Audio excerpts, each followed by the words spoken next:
ولله العزة ولرسوله وللمؤمنين ولكن المنافقين لا يفقهون. دا قرآن دا قصو کتاب نه دی، ما او تاسو سره ټمبم را سره دی، دینی خیرت را سره نشته دی، ایمان را سره نشته دی. د پوره دنیا کې تاسو ننداره وکړئ، نور پرېږدئ د فلسطین حالات وګورئ. تاسو یاد به وي درته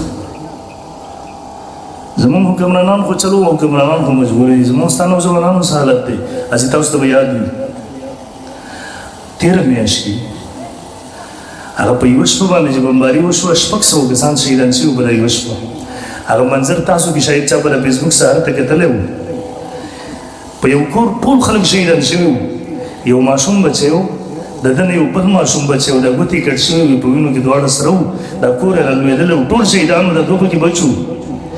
د ماشوم بچی د خپل بل ماشوم بچی چې د دې نه لږ غټ و د ده راګوته یې نیولې وه.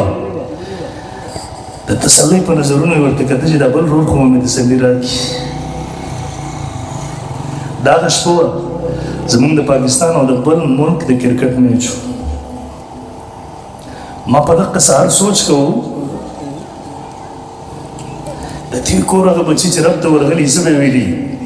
پروردګار د امت ځوانان په دې شپه د کرکټ د میچ د تماشې نه و فارغ.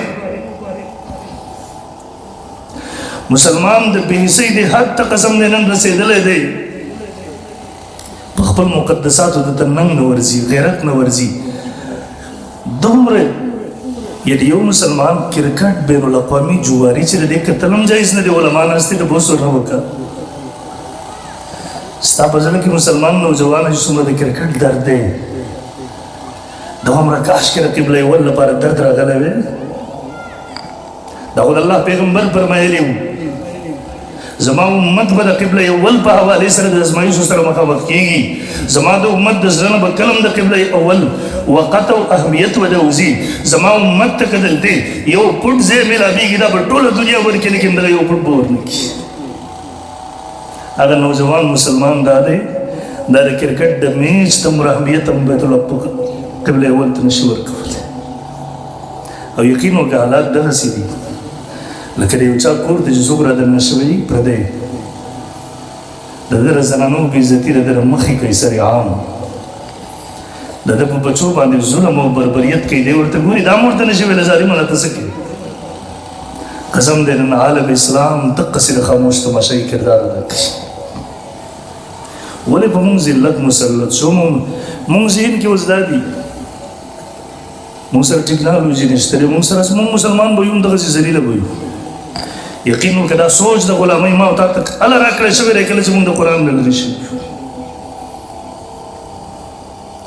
ولله العزة ولرسوله وللمؤمنين ولكن المنافقين لا يفقهون. دا قرآن د قصو کتاب نه دی، لږ یې راواخله د خپلې سترګې ورسره اشنا کړه، خپل غوږونه د دې قرآن سره اشنا کړه. تا ته څه وایي؟ دی تا ته وایي مسلمانه عزت ټکنالوژي کې نشته دی، عزت اسبابو کې نشته دی، عزت مادیاتو کې نشته دی، عزت د رب سره په تعلق جوړولو کې دی. که ذهن کې خبره نه راځي لکه د صحابه کرامو ژوند را واخله، دا زما او ستا مشرانو هغه صحابه کرامو سره هېڅ ټکنالوژي نه وه. ما او تا سره ټمبم را سره دی، دیني خیرت را سره نشته دی، ایمان را سره نشته دی، جذبه را سره نشته دی، د رب سره تعلق را سره نشته دی. دې وجې نه مونږ وایو سره سره نشته دی. لیکن هغه صحابه کرام که ته وګورې هغوی سره ټمبم نه و، هغوی سره مظاهرې نه وې، هغوی سره اسباب وسایل نه و. لیکن تاریخ یې وګوره، قیصر او کسرا د هغه زمانې سوپر پاورونه و لکه نن سبا چې روس او امریکا ده. لیکن طاقت وګوره، لیکن د رب هغه امداد وګوره.